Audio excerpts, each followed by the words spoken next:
5. ¿Cómo se logra la curación? Para que la curación pueda tener lugar, es necesario que se entienda el propósito de la ilusión de la enfermedad. Sin ese entendimiento, la curación es imposible. El propósito de la enfermedad.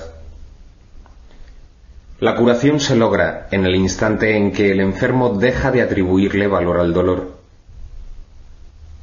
¿Quién elegiría sufrir, a menos que pensase que con ello podría ganar algo, y algo que tiene valor para él? Indudablemente, cree que está pagando un precio módico por algo de mayor valor, pues la enfermedad es una elección, una decisión. Es la elección de la debilidad, procedente de la equivocada convicción de que es fuerza. Cuando esto ocurre, se ve a la verdadera fuerza como una amenaza y a la salud como algo peligroso. La enfermedad es un método, concebido en la locura, para sentar al Hijo de Dios en el trono de su Padre. A Dios se le ve como algo externo, poderoso y feroz, ansioso por quedarse con todo el poder para sí mismo. Solo con su muerte puede su Hijo conquistarle. ¿Y qué representaría la curación dentro de esta loca convicción? Simboliza la derrota del Hijo de Dios, el triunfo de su Padre sobre él. Representa el desafío supremo, en forma directa, que el Hijo se ve forzado a aceptar. Representa todo lo que él se ocultaría a sí mismo para proteger su vida. Si se cura, él es responsable de sus pensamientos. Y si es responsable de sus pensamientos, será destruido, a fin de demostrarle cuán débil y miserable era. Mas si él mismo elige la muerte, su debilidad se convierte en su fuerza. Ahora se ha impuesto a sí mismo lo que Dios le habría impuesto, y de esta forma ha usurpado completamente el trono de su Creador.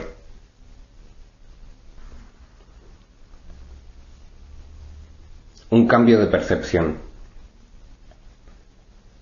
La curación es directamente proporcional al grado de reconocimiento alcanzado con respecto a la falta de valor de la enfermedad. Solo con decir, con esto no gano nada, uno se curaría. Pero antes de uno poder decir esto, es preciso reconocer ciertos hechos. En primer lugar, resulta obvio que las decisiones son algo propio de la mente, no del cuerpo. Si la enfermedad no es más que un enfoque defectuoso de solventar problemas, tiene que ser entonces una decisión. Y si es una decisión, es la mente y no el cuerpo la que la toma. La resistencia a reconocer este hecho es enorme, ya que la existencia del mundo, tal como lo percibes, depende de que sea el cuerpo el que toma las decisiones. Términos tales como instintos, reflejos y otros similares representan intentos de dotar al cuerpo con motivadores no mentales. En realidad, tales términos no hacen más que enunciar o describir el problema, pero no lo resuelven. La base fundamental de la curación es la aceptación del hecho de que la enfermedad es una decisión que la mente ha tomado a fin de lograr un propósito para el cual se vale del cuerpo. Y esto es cierto con respecto a cualquier clase de curación. El paciente que acepta esto se recupera.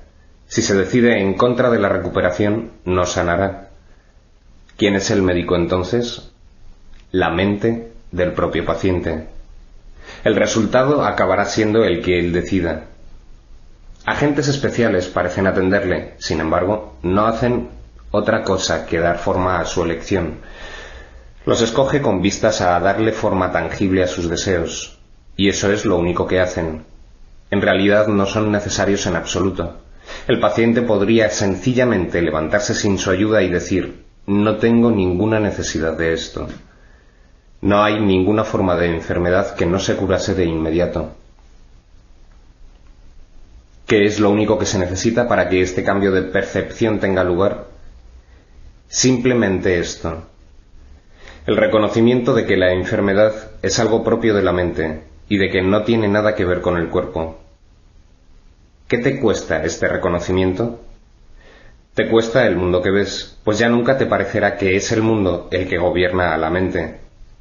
Con este reconocimiento se le atribuye la responsabilidad a quien verdaderamente la tiene, no al mundo, sino a aquel que contempla el mundo y lo ve como no es.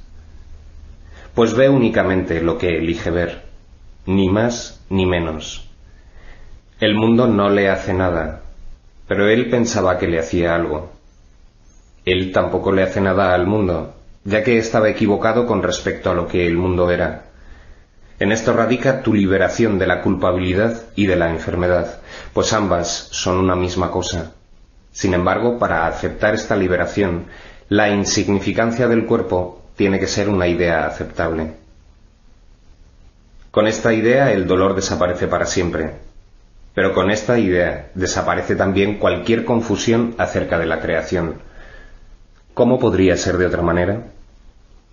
Basta con poner causa y efecto en su verdadera secuencia con respecto a algo para que el aprendizaje se generalice y transforme al mundo. El valor de la transferencia de una idea verdadera no tiene límites ni final. El resultado final de esta elección es el recuerdo de Dios. ¿Qué significado tienen ahora la culpabilidad, la enfermedad, el dolor, los desastres y todos los sufrimientos? Al no tener ningún propósito, no pueden sino desaparecer, y con ellos desaparecen también todos los efectos que parecían tener. Causa y efecto no son sino una réplica de la creación. Vistos en su verdadera perspectiva, sin distorsiones y sin miedo, restablecen el cielo.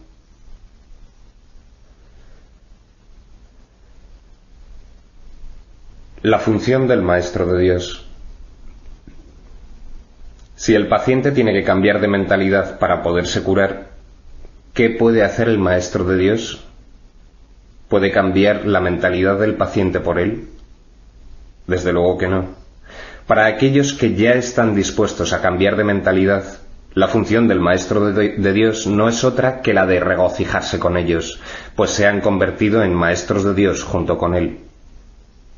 Con aquellos que no entienden lo que es la curación, no obstante, tiene una función más específica. Estos pacientes no se dan cuenta de que ellos mismos han elegido la enfermedad.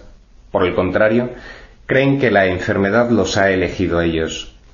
No tienen tampoco una mentalidad abierta al respecto. El cuerpo les dice lo que tienen que hacer y ellos obedecen. No tienen idea de cuán demente es este concepto. Solo con que lo sospecharan, se curarían. Pero no sospechan nada.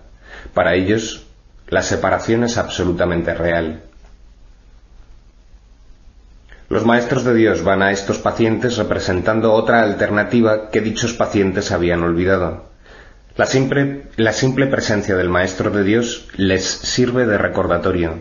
Sus pensamientos piden el derecho de cuestionar lo que el paciente ha aceptado como verdadero.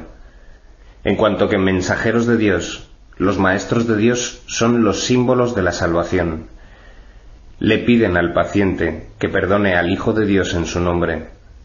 Representan la alternativa.